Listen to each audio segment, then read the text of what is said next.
என்ற தலைப்பில் மாமியார் மற்றும் மருமகள் இடையேயான உறவுகளை மையமாக கொண்ட கதைகள் பல உள்ளன. இவை பெரும்பாலும் நகைச்சுவையானவை அல்லது படிப்பினைகள் கொண்டவையாக இருக்கும். இத்தகைய கதைகளில் மாமியார் மற்றும் மருமகளுக்கு இடையே ஏற்படும் சிறு சிறு சண்டைகள், கருத்து வேறுபாடுகள் மற்றும் அவற்றை தீர்த்து வைக்கும் முயற்சிகள் ஆகியவை சுவாரஸ்யமாக விவரிக்கப்படுகின்றன.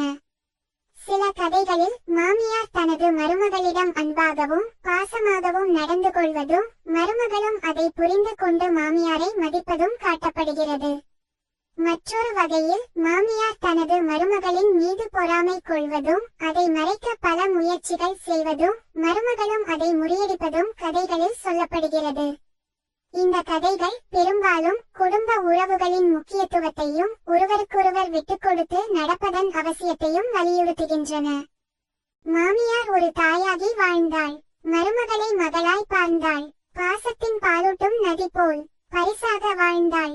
அந்த மணி நேரம் வந்ததும் அவள் வீடு வாசலில் நின்றாள். மாமியார் கண்கள் நனைந்ததும் உணர்வுகள் எல்லாம் புரிந்தாள். மாமியார் என்றும் தாயானாள். மருமகள் பூவாய் மலர்ந்தாளே. இருவரும் சேர்ந்து வாழ்ந்தாள். இல்லம் சுகமாய் திளைத்தாளே.